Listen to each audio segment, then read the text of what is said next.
الحمد لله رب العالمين والصلاة والسلام على رسول الله وآله وصحبه أجمعين. ثلاثة الأصول: تابع الدرس، ومعرفة دين الإسلام بالأدلة.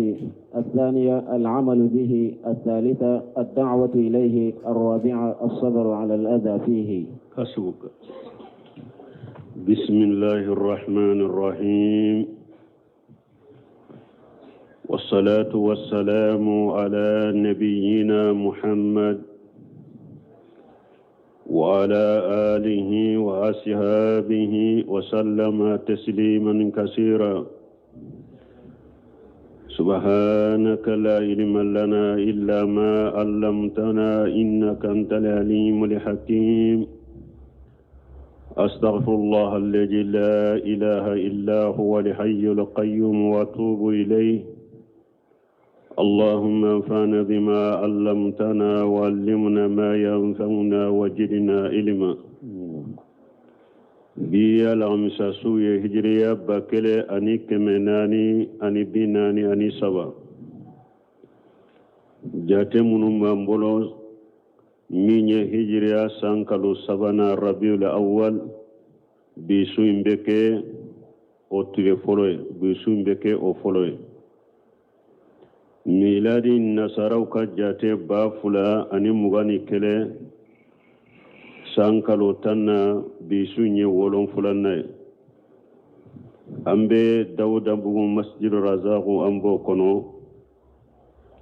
درسوا بشيخ الإسلام محمد ابن عبد الوهاب ككتاب كنو ثلاثة أصول يرمي أكو ومعرفة دين الإسلام. أكو مسائل ناني بي o wajibira mogo kelen ka iko do o masailan nani abo kono akoy ka silamiya dina do. qawluhu wa ma'rifatu din al-islam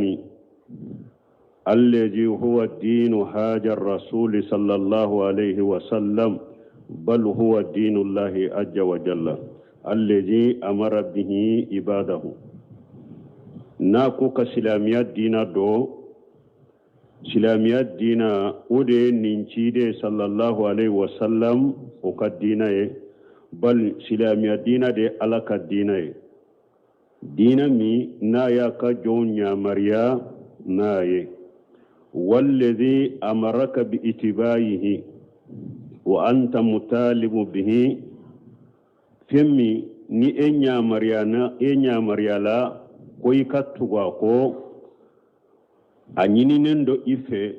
iko ko mashine ikado la budda an ta'rifu haja din karitala abika ikan dina nyanyini kanyedo dina mi ni nyamariyala ki katuga ko anyini nendo efe chogoshi ika odina ika nyanyini kado. wal islam huwa dinu جميع الرسل سلامية على يتيدم بكديناي كل رسل دينهم الإسلام بمعنى العام تيدم بكدينا دي سلامية نانكم مانا كافم مانا لمن يغرباليه تيدم بكدينا إسلامية دي فكل من تبع الرسول من الرسل فهو مسلم لله عز وجل. mogo ni tugura ciden doko alaka cidon na itogo de ko silama alaye masamin korota lendo wa munun qada lahu ikoro de koni mogo minye ayere kolo alaye muwahhida lahu itogo de ko minye ala kele iye ala ke kelenye hajal islam bimanahu al-am ninde to ko silama ni akamana minye gorobali annahu dinu rusul jami'a silamiya de ciden be kadinai fal-islam huwa al-islam lillah bitawhid. silamin fana minye ki yere kolo alaye ni tawhidiye wal inqiyadu lahu bita'ati ani ki kolo alaye ka alabato wal qulus min as-sirki wa ahlihi ani ka yere koloshi ka kalashiya ka bo musrikiya ma ani mushrikiya dunkew silamiya togo ki yere koro alaye ki yere di alama ni tawhidiye ani ki yere koro alaye ni batoye ani ka kisi kabo fulankafoyama ani fulankafo dunkew ninde silamiya gorobali amali islamu bimanahu liqas min nanko silamiya na kamana kerekerlenye فهو الذي باس الله به نبيه محمد صلى الله عليه وسلم ويدي ألا يكن نبي محمد تشيني مني لأنه بعد بعثة الرسول صلى الله عليه وسلم لا دين إلا دينه بس تشيدن كفي دين ورته كوي ني تشيدن كدينته عليه الصلاة والسلام والإسلام أن حسرا في اتباعه صلى الله عليه وسلم silamiya farla ɲɔgɔn ka kiren ka batoli de kɔnɔ kisiri nema baka fala yamkunu li yahudi an yaqul ana muslim atese ka ke yahudiya atebbe yahudiya kafo ko ale islamai atese ka ufo aw nasarani an yaqul ana muslim atebbe nasara fanaye akafo ko ale islamai بعد بعثة النبي صلى الله عليه وسلم تشيلن كوفي وهو لا يتبعه يهوديا كافوكو عليه السلامي كريتين كافوكو عليه السلامي تشيلن كوفي اتتغو تشيلن كوفنا اتبعي اكوفو فالإسلام بعد بعثة النبي هو اتباعه صلى الله عليه وسلم سلاميا كوني تشيلن كوفي سلاميا يدي كتغو تشيلن كو صلى الله عليه وسلم ciden kono cilen ko fe nima tugu ciden ko ite islamai qala taala ala ko masamin korota lendo qul in kuntum tuhibbuna allah fattabi'uni yuhibbukum allah nabe ala fe ayet tugu ne ciden ko ala debe aw kanu sisa ni mugo min ba fe ala ki kanu ube ni mugo min nya fo dala ko nebe ala de fe igizame min be pasila kayira ko ibe ala fe ibe tugu ciden de ko sallallahu alaihi wasallam sino mugo ya fo ko ale be ala fe cogo masuka tugu ciden ko aye ala kanu min fo adda kono cinya tala ta dusukuna ni koni ala kanu ni cinya de do ibe tugu ciden de ko ni tugura ciden ko e ka ala kanu wotede ala debe e kanu sisa haja huwa al-islam bimanahu al-am wa bimanahu al-qas awa silamiya ninde silamiya mana gorobali anya fo cogo silamiya ninde silamiya mana min kere lendo silamiya ninde mana gorobali cide un cirani femmi nyude to ko silamiya amana qasu amana min kere lendo cide cirani silamiya minye cide cilen ko fe silamiya werete silamiya cogo werete se kamina mo sila fo ikatu cide de ko sallallahu alaihi wasallam o ko fe ako bil adilla ako fi ako bil adillati ika silamiya doni delilai qawluhu bil adillati la bi taqlidi silamiya iba doni delila de silamiya te doni ni taqlidi ko nebe karasa de ko nebe tugu karasa de kote silamiya to yokoy wa inna ma bil adillati silamiya be doni delila de min al qur'an wa min as sunnati kadalila qur'ana kono ani ciden ka sunna haja huwa al-ilm ninde to ko doni yere qur'ana de lamin be qur'ana kono ani ciden ka sunna qala ibn qayyim fil kafiyati safiya ibn qayyim ko aka kitabu kono nuniya kafiyati safiya ako al-ilm qala allah qala rasuluhu qala sahabatu hum ulul irfan ko doni yede ala kote ciden kote sebo kote hum ulul irfan man ashabul ma'rufa nunun de to ko doni ke bagaw ala kote ciden kote sebo kote mali ilmun nasibuka lil khilafi safahatan bayna rasuli wa bayna rai fulan donite eki ka doni ye sosolide nu ko ciden kote e ba fo ne kote ube ba fo karsa kote doni toye doni ti oye tume bunu semi rahimahullah ayenni yoroni sarahu anye ما لعلم نشيبك للخلاف سفاهة بين الرسول وبين رأي فلان أقول صدقة بنغيم يتنفو ليس هذا هو العلم أن تنشب الخلاف بينك وبين رسول الله صلى الله عليه وسلم ننتدوني إكا سوسولي كوجو إني تشيدن نيوغونشي تشيدن بافوتي وبافو تشيدن كوتي إفنا بافو نكوتي وبي بافو كرسا كوتي أقول دوني تؤوي وتكون جدالية إكا كسوسولي كلاي تجادل بالباطل لإدهاد الحق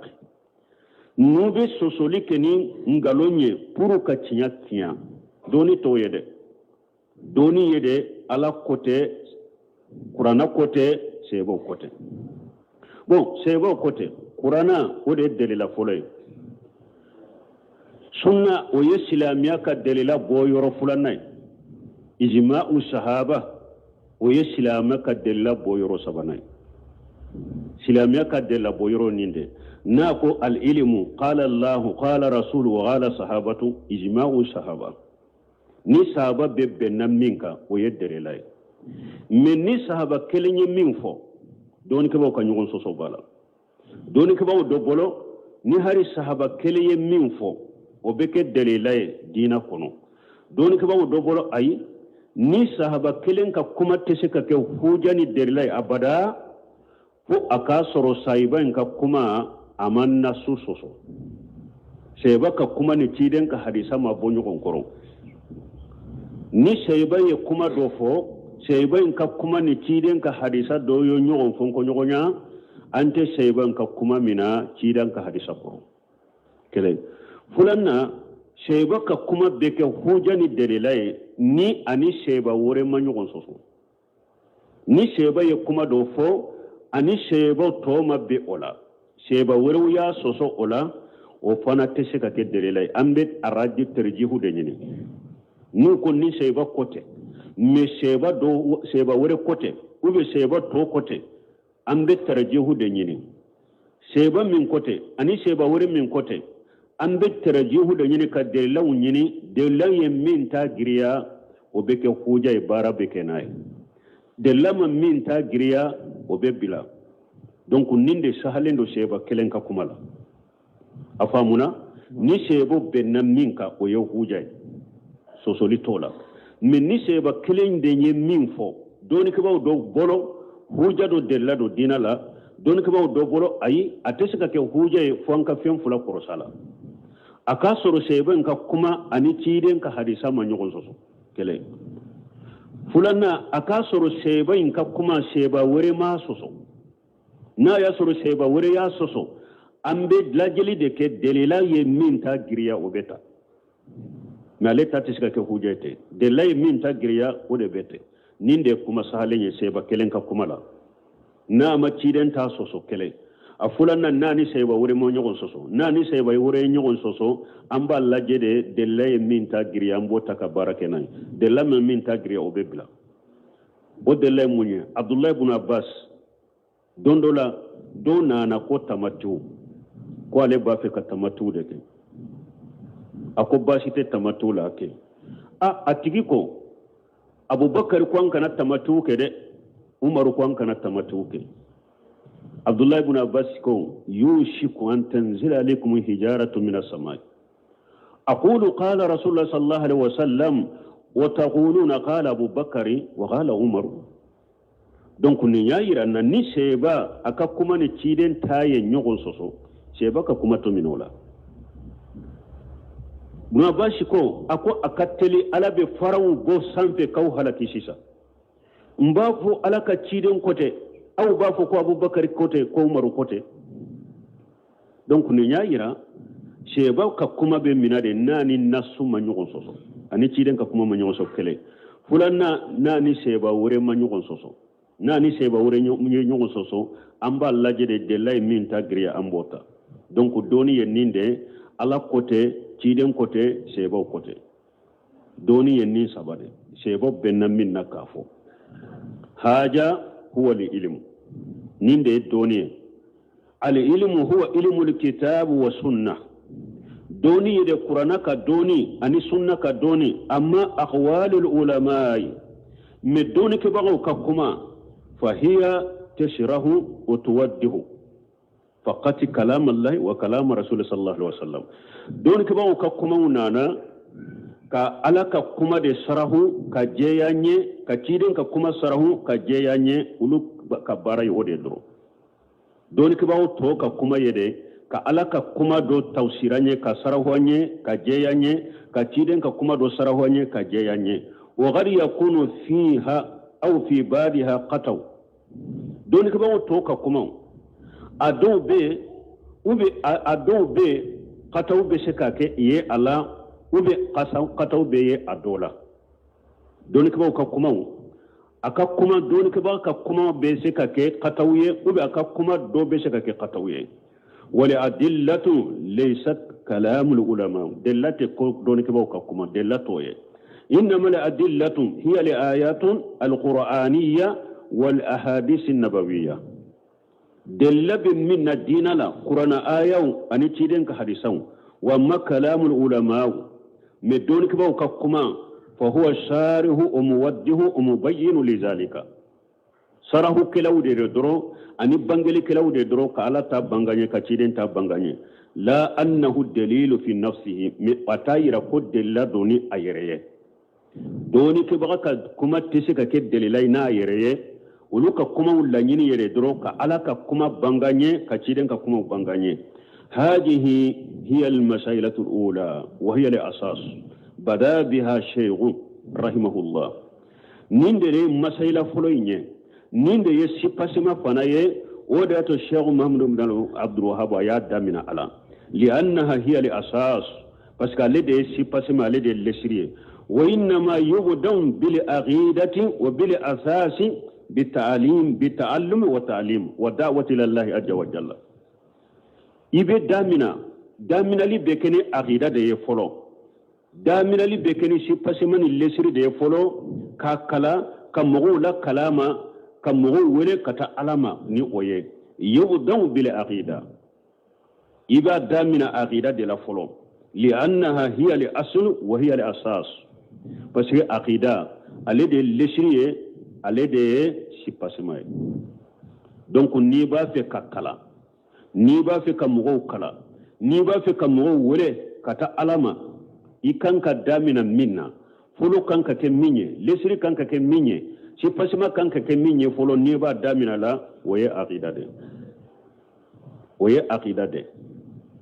mɔgɔw la kalali damina kala ni bɛ kalan damina a damina ni aqida de ni b'a fɛ ka mɔgɔw la kala u la kalali damina ni aqida de ni b'a fɛ ka mɔgɔw wele ka taa ala ma weleli damina ni aqida de ale de lesriye ale de sipasmay oriato Sheikh Muhammad ibn Wahhab ya damina la o kofe tumami aye islamiyai ayo o bangeye koy ko doni akadele lawe islamiya be doni qur'ana de islamiya be doni hadisa salihun de islamiya be doni ni sebon ka kuma wude ulu de delay dinala doni ke bagaw to ka kuma ni min ni qur'ana ni hadisa ni sebon ka kuma benna ambata ni doni ke bagam min ka kuma ani qur'ana ni hadisa ni sebon taye nyogom bila ambata bila ote konya dogoya de aka bonya banfe aka karama banfe me ale machi min cira o ye ciden de sallallahu alaihi wasallam donc dere la be qur'ana de la ni hadisa ani sebo ka kuma doni ke baw to ka kuma u be yira qur'ana ni hadisa de la ani sebo benna minna ni doni ke ba min ka kuma ni no benna alhamdulillah amba min ambe barake nay ni doni ke ba min ka kuma no ma be eleni ka bonya banfe me an ka kuma nan ka katawa ambo sagima an tota o ko fe ko al amalu bil ilmi wa masaila fulanesa al masailatu saniyatu al amalu bihi masaila fulana ka barake ni doni wode masaila fulana ika barake ni ka doni ya amal bi ilmihi fal ilmu biduni amali inma huwa hujjatu ala al insan hada maden fule ni ye doni fana kala ima barake naye o ye huja de yika abe ko min hadisa nana ni ciden ko sallallahu alaihi wasallam alqur'anu hujjatu laka aw alayka ako qur'ana imma ana kima hujay lagara ubi ana kika hujay ni qur'ana kala min ba kunu ye barake nay qur'ana be kima hujay ala ayin kala aye barake ne men ni qur'ana kala min ba kunu ma barake nay abe kika hujay Allah kan kisoma ala ayin kala min be kun kono abado mi ama barake ninye donc doni niya kala mi barake nay o be ke hujay de ika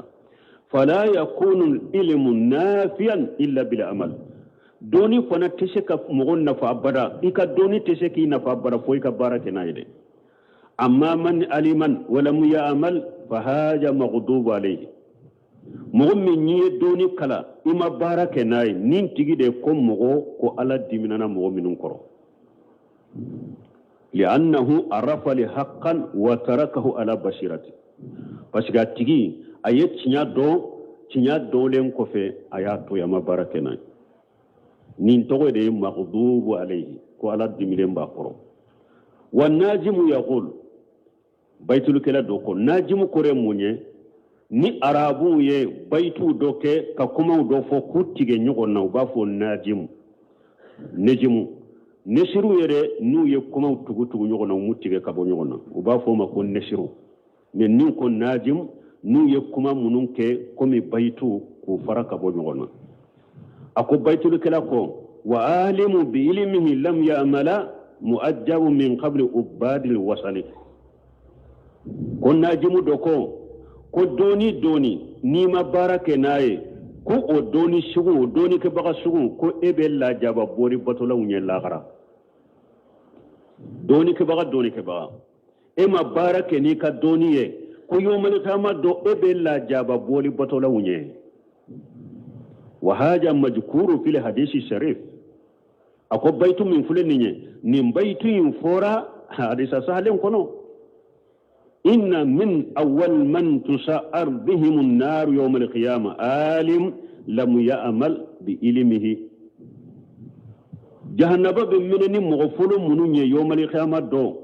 tasuma be meneni mogofolo minye doni ke baga bola doni ke baga minna ma barake ni akadode hadisa be turmiji de kono ni hadisa be turmiji de kono ka fo mo folo min ni tasuma be menena ye qiyama alimu lam ya'mal bi ilmihi doni ke baga nama barake na akadone al ilmu maghrun bil amali ni doni sorola doni ani bara de be tugu nyogona wal amalu huwa samaratul ilm bara de ye doni iridenye doni be komi iride adenye bara de fa ilimun bila amali ka sajarati bila samari ni doni fana be mo bolo ima bara kenay abe komi iri jole ni iridentala la faidata fiha faidatu iri shugula wal ilmu inma unzila min ajli al amal doni ala ye doni jigi ni bara de ala ye doni jigi pour bara de ka kenay كما أن الأمل بدون علم يكون وبالا ودلالا على صاحبه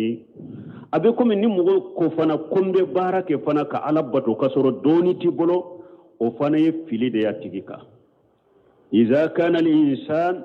يعمل بدون العلم نهذا مدم فنا يبارك كسر دوني تبلو فإنما عمله وبال وتاب على صاحبه وبارا يبلاودي أني شجع أتيكا برجتي اللغرة قال صلى الله عليه وسلم شيدن كو فنلا من عمل عملا ليس عليه أمرنا فهو رد أقوم مغو ني بارا باركي بارا من نيكا نيشيدن كنيامريا تاكا لاغري كبارا بساكما أو مغو من الجاهلي إما كلا إباكي كباركي دليلات بارا من نقرانا دلالات على حديثا دلالات على شيبا بولو إفنا ببارا فولا ألما كنت كبارا ينري ولهذا نخيرو في الفاتحة في كل ركعة نند قصو أمباك كاكلا فاتحة كنو أنك صلي أركام بلا إهدنا صراط المستقيم صراط الذين أنعمت عليهم غير المغضوب عليهم ولا الضالين أي رباك كافو كنت على nkanda kata sira tilelema don ka sira ala ye nema ke mugo mununka nkanda kata ulu ka sira ma ala ye nema ke mugo jumanka أولئك ما الذين أنعم الله عليهم من النبيين والصديقين والشهداء والصالحين وحسن أولئك رفيقا يفلك على الدليل إيكا أراكا لا كن نبي نيمو تيغو شيدسون مغو نيمو كو على كي فرا ولوكا جمادكا نونون دي صراط الذين أنعمت عليهم غير المغضوب عليهم ولا الضالين انتي على مغو منو ني ديمنارا وكرو إيكا بلا ولوكا شركا إيه مغو منو فنافلي إيكا بلا ولوكا شركا فسمى الله الذين يعملون بدون علم دلين آيين كنو على يمغول مغمون ببارك دين لا كسر دوني تو غلو على يوله كو دلين كو فيليبانتو منون بباتوك كسر دوني تي على يولوله كو فيليبانتو والذين يعملون والذين يعلمون ولا يعملون بالمغضوب عليهم مغمون فنا بكلا وبدوني كلا نوتي بارك ني دوني على يولو فنا وله آيين كنو ko ala diminen do mogo minun kono fali netanabbaha lidhalika anka kunu ahakili ka kunu anka nunun do fa innahu muhimmu jidda nunu hamilen do kosobe anka nim fana do de ni barake ni jahiliyai itogo de ko filibanti ni ewa doni fana kala ima barake nay itogo de maghdubi alaihim ko ala diminen kono oda to suro anta mena sufyana bin wayna kumaka akum man fasada min ulama'ina fa fihi shibahu min al-yahud akon nan ka doni ke baga min jugu yara nan ka doni ke ba min kera doni ke baga jugu ye doni bi bolo ite barake nay koye yahudai nyogona de o man fasada min ubadina fa fihi sabahu min an-nasara akoni mugo min fana tiena anka bato kela wala e fana be ala ka ala bato ni filibantiyaye ko e fana yen nasara nyogona donc nanko kabara ke ni doniye na tara minye salih ibn abdulaziz ala sheikh afana ka salasatu usulu sarahula al amalu bihi ako wal amalu bil ilmi minhu ma tarkuhu kufra ma terku kufura ni ala ko anka barake ni doniye ako doni dobe ni ya do ima barake nay abi kafiriya ayen nunu fam doni dobe ni yo do ima barake nay abi kafiriya o minhu ma terkuhu mashiyatu doni dobe ni ya do ima barake nay itogo de ko ala sosola o minhu ma terkuhu makruh doni dobe ni ya ado ima barake nay o togo de ko makruhu o minhum ma tarkuhu mubahu doni dobe niya addo ewa ni ma barake na ya dagare ya hari ni ma barake na fulu misali ay munye tauhidi ni mugo minye tauhidi kala kado mushriki ay minye iya kala kado ni wajibile mbika ika barake ni tauhidi e iki yere koroshi mushriki ya makalite sabaimbe shirkul akbar وشرك الأصغر وشرك الخفي نيو كلا توحيدي كاليتي سبا بارك ناي شركو كاليتي سبا إكي يري قرصاما توحيدي كاليتي سبا يموني توحيد الربوبية توحيد الألوهية توحيد الأسماء والصفات نونون دو كبارك نيه نونون دو فلان كفويا فانا كاليتي سبا إيو دو مي إتارا مشركيا دكي كفلانا فرا ألاكا إيه كافرية أي توحيدي كلا كادو mais eye tawhidi to katake mushriki de ye kafiriye nindoni toli kafiriya parce que wajibre ka barake ni tawhidi ya kala kado ni eye tawhidi to adone fule ko fe bolo itara ke mushriki ye nindoni toli bi ke kafiriye min taye soso ala soso de masala eye ciden ka salli chogo do salli chogo minye sunna ciden ka salli chogo do be sunna de do eye ciden ka salli chogo do konni salli chogo min fulen ni ciden tumben nin ke sunna sallila sunna de do e ya toye ye makka o minhu ma turku mashiya fulanna doni do be ni ya kala ima baraka na ye ala soso o misale jumai ni mo min nya do misali la kodolo haramudo ka dolo fere haramudo ka tolo ewa kata asam mogo bolo haramudo ka dolo mi haramudo ka dolo lami mogo la haramudo unan nyogona e nunundo me e sagera iye dolo mi e sagera e ye dolo fere e ka doni toli min fure ni ma ashiatu ni ala sosode e ya do ko dolo mi ni haramude e ya do ko kata dolo sa haramude do e ya do ka dolo sa kani yere ma haramude do e ya do ka dolo mi haramude do e ya do ka dolo di mogo ma ka mi haramude do me o kofe nin donen kofe e bolo e tara dolo sa nin donen kofe e bolo e tara dolo fere mogo do ma nin donen kofe e bolo e ye dolo mi nin donen kofe e bolo e tara dolo di mogo ma ya mi nin donen min fule ni ya donen kofe e bolo ni e bara to e naye yala soso ye ala soso ni yorola sabana doni dobe niyo kala ko doime barake nay ye makarhu ke ode sisa misali la ciden ka salli chogola ko baraw debe ciden ka sallu chogola sunna de do e ulu kala iyu do me e sagira ka salli imu sunna ke ye makarhu ke ode ato Sheikh Abdallah Bumba mu masala adella ka misala do ke bolomina fule salli la sunna de do ni mogo mi bolo mina hadisa u sera ama o fora ye ko ka salli ki bolo mina ko sunna de do e sagira iyo do e sagira i sallira imi bolo mina iye makarhu ke hari na ma fo ka salli tiana iye makarhu ke parce que ye sakki den ka salli chogo do ko ni nye sunna de i sagira ki tuku kya toy ni nye makarhu de bolo ni ndoni bara baliya ni nye makarhu ye bolo saewa nani na minyoma o minhu ma huwa tarkuhu mubahu doni dobe akala nin kofe hari ni ma barakene adagariye o misale munye mununye cide sallallahu alaihi wasallam lada kowye munun te batoye lada kowde do mubahatu wal adatu al mubahatu wal adatu ko mununye ko daga lewnde anil ladaw masala cide ka fini den chogo ube ciden ka tama chogo uluna nyogona yu kala kudo eye ciden ka fini den chogo kala kado iye ciden ka tama chogo kala kado bo kanunun la dege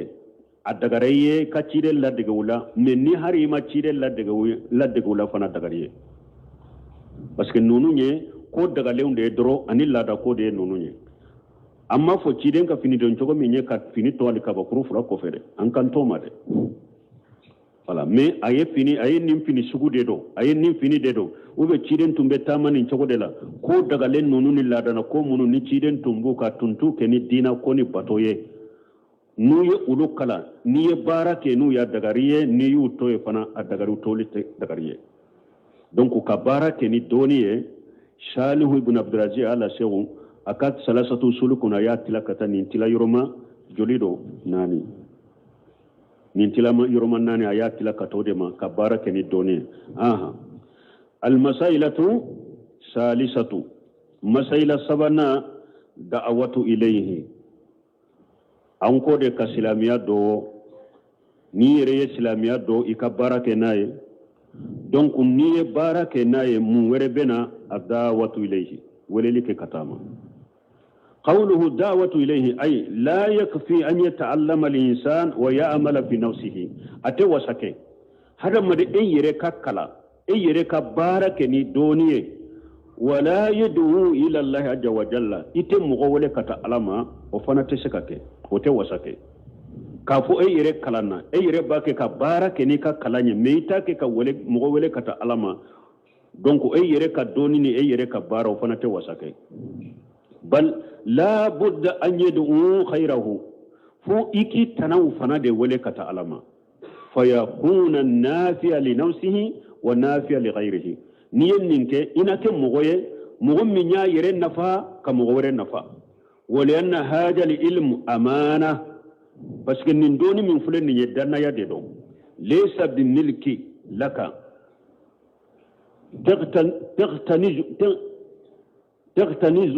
تغتنزونه وتحرم الناس منه نندوني تكومي كويكا مرافي كو إبا أمرك الله سغوي نيبه مغو حرام يراما doni to yede doni te e kam mara fenye koy ba mara kam go to kumanti ala wan nas bi hajati ilayhi kasur mugo ka haju bala fana ikam mara fente ni ba mara kala sago kabilaye ni ta Allah kala mugola fal wazibu alayka tabligh wal bayan wa da'watu an-nas ila al-khair ni wajibra ibdoni ke baga fanaka ika la selike ika bangelike ika mugo wore kata hera mo wajibe ika haja al-ilmu alladhi hamalaka Allah iyaha nin doni min fulen ni ala ya di ema ka doni bila ika laysa waqfa alayka waqfute ko adira emade waqfute ko ala ya taka di ekelemate wa inna ma huwa laka wa li ghayrika doni mbe ani itana fala tahtakirhi ala nafsika kanan nin doni monopile ka to ire bolo وتمنع الناس من الانتفاع به نيبي هذا مدوم بالي نوتو يرن فناي بل لا بد من تبليغه ولا بد من بيانه للناس لا بد فن دون من بيبلو على شيء نندون من بيبلو فويكا بانغي مغو يدي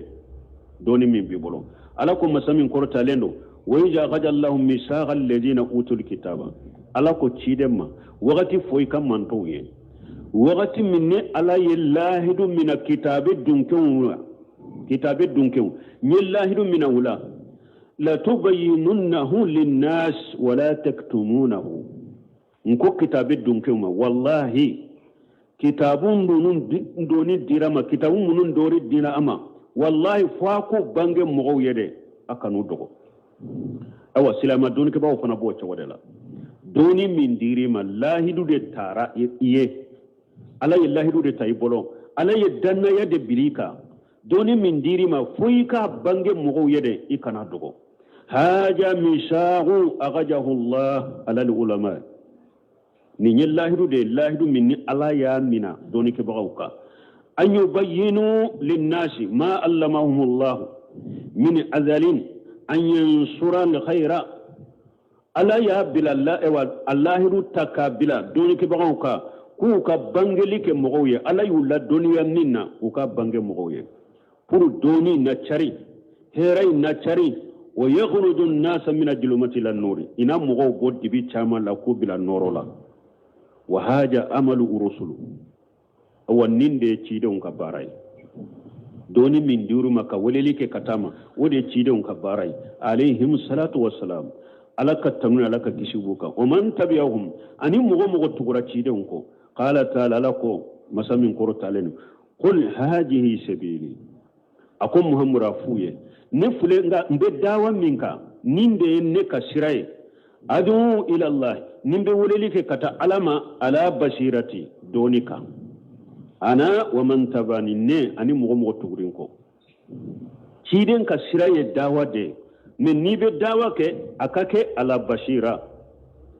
akake doni de ka jahili tese ka wolelike jahili na kwa be wolelike dro be mo gofiri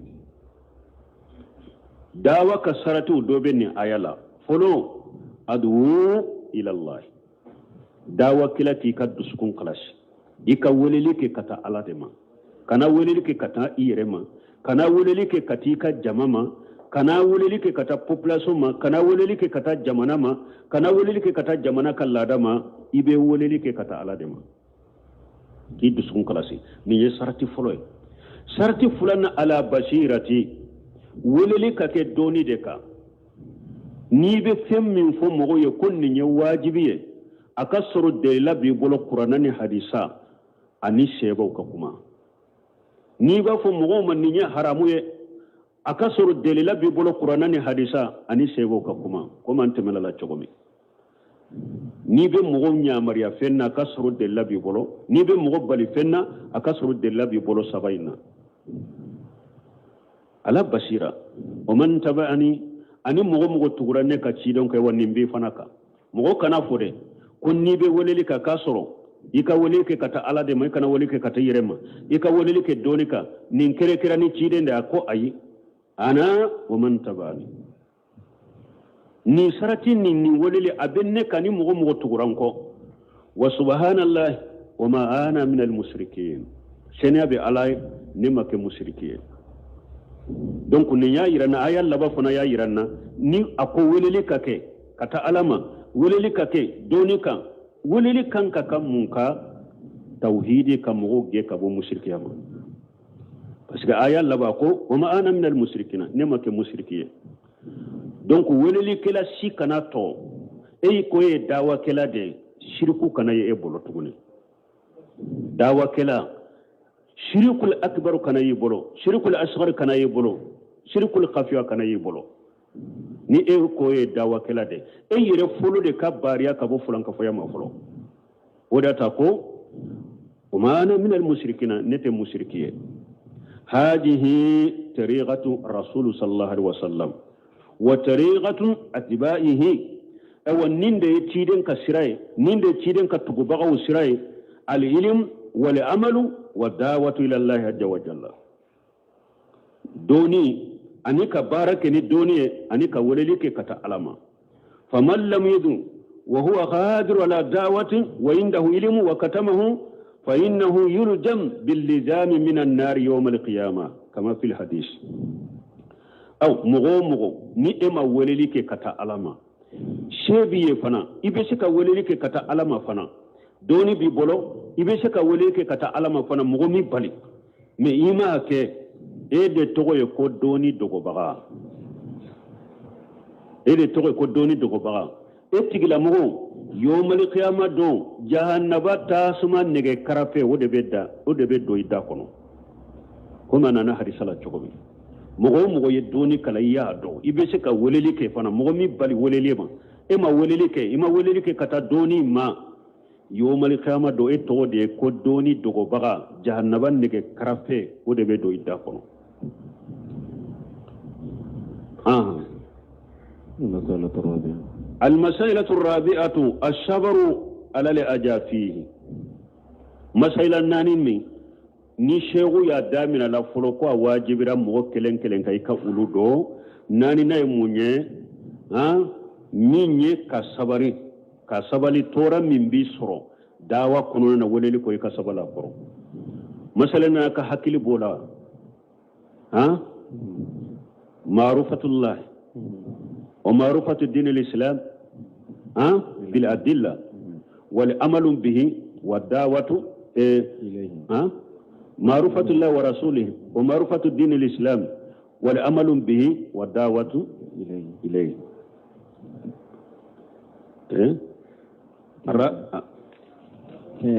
معرفة الدين الإسلام بالأدلة الثانية العمل به الثالثة دعوة إليه الرابعة صبر على الأذى بركة حكي كتولا معرفة دين الإسلام بالأدلة والأمل به والدعوة إليه والصبر ولا أجا فيه ناني ندي فلان با كسلامية دو ني أكاد دليلوية ني يري سلامية دو يري كبارك ناي فلان ني يري بارك ناي سبنا وليلك كتاما ناني نا تورا من بيسرو دعوة لايكا سبالي تورا انكرو إتا بلادي kafo dawa fitina kacha dawa mankan kacha dawa alla gosili kacha ay nka dabila de ibe dawa inke tora min bi soro dawa inno fe be sabala korode qawluhu as-sabru ala ajafihi ma'lum nishenko koy ka sabali dawa la ka sabali tora min bi soro dawa ka sabala koro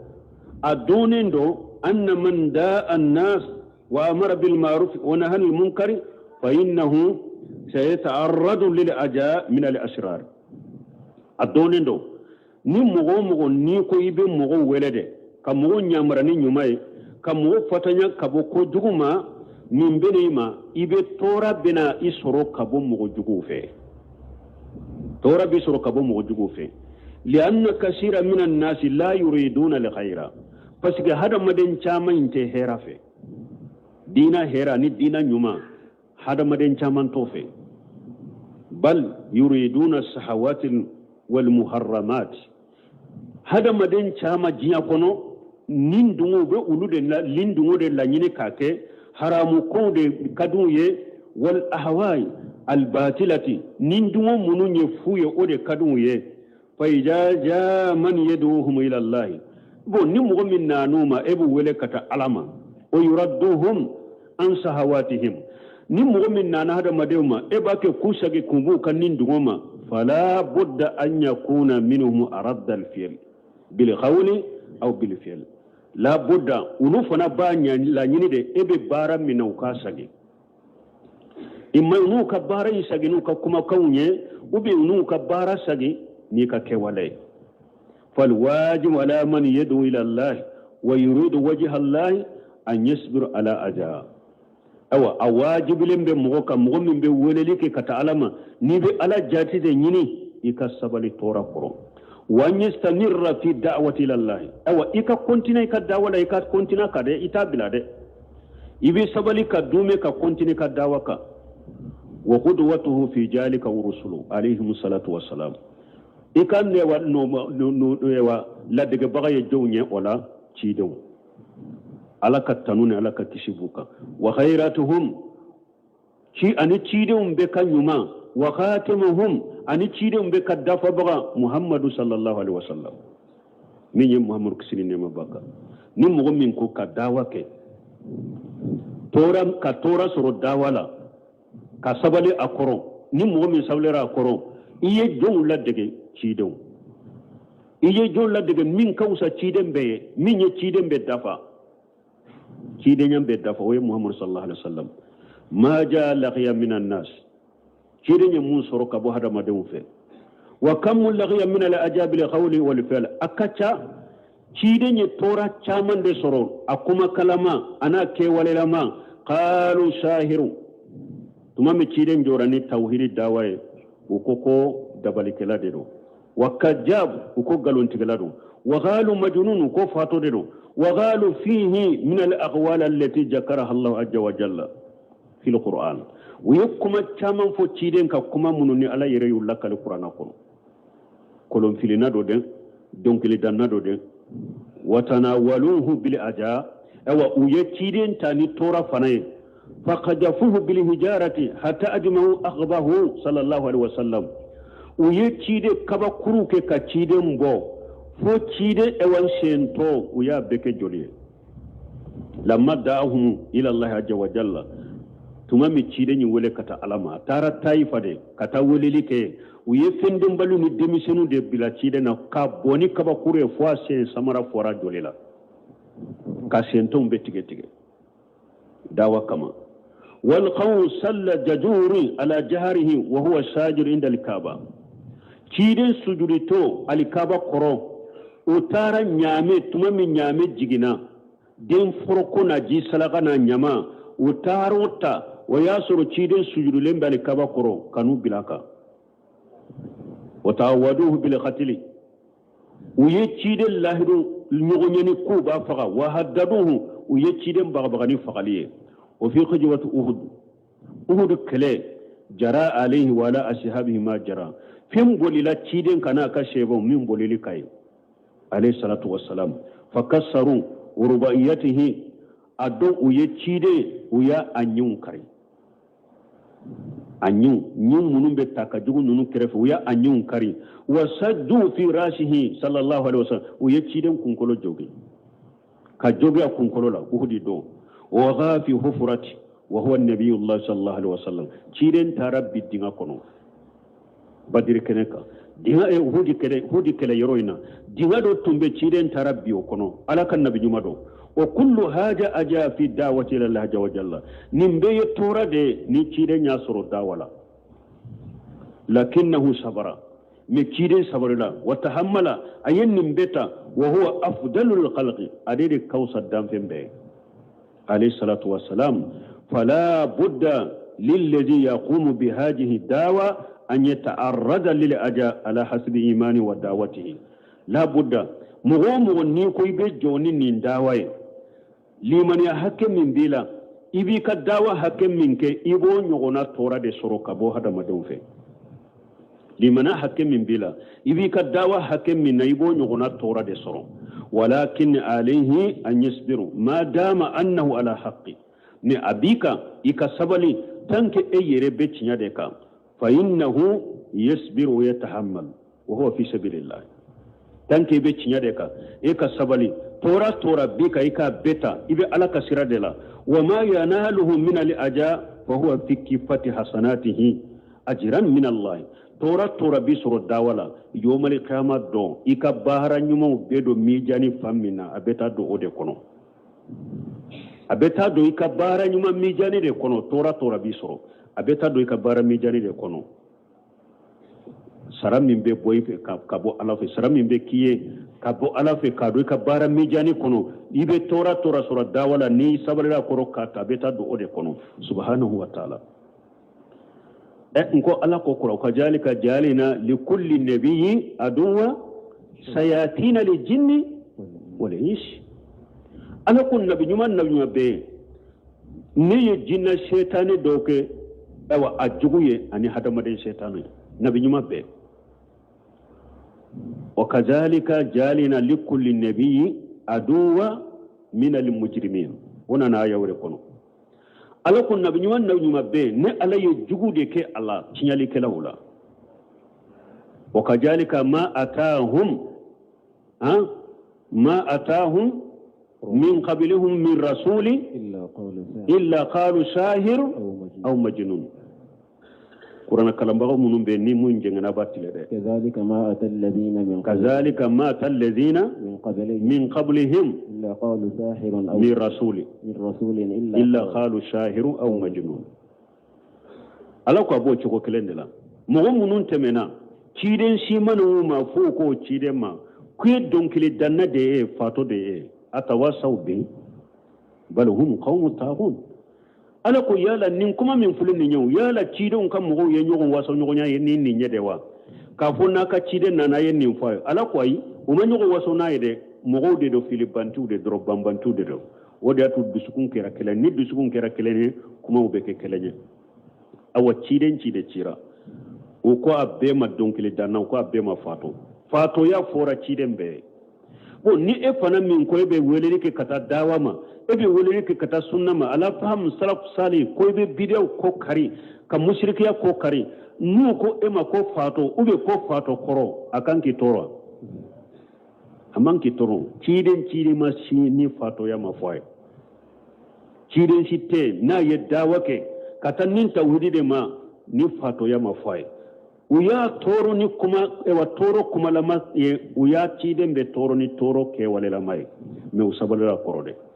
donc ni e fana ko ibe ke dawa ke lay nani na min bika sabali an wakati bala o ambe na do delila minna abaka parce que cheikhu ya bila yereka akunna ale be fengo fo aba fure bila adilla donc ayen nani min fo ni ala ye deresure nati deresure yiranna nani nka delila be sora suruma min kono deresu bina kawka nani mbe abe delila abe be sora suruma do kono ni ala ye deresu nato yiranna nani mbe ka delila be fo o sora suruma ka ayaw kono fengo fennale ba fo ni delila de subhanakallahumma rabbana bihamdika ashhadu an la ilaha illa anta astaghfiruka wa atubu ilaik بسم الله الرحمن الرحيم الحمد لله رب العالمين والصلاة والسلام على رسول الله الأصول الثلاثة بسم الله الرحمن الرحيم اعلم رحمك الله أنه يجب علينا تعلم 4 مسائل الأولى العلم وهو معرفة الله ومعرفة نبيه صلى الله عليه وسلم ومعرفة دين الإسلام بالأدلة الثانية العمل به الثالثة الدعوة إليه الرابعة الصبر على الأذى فيه بسم الله الرحمن الرحيم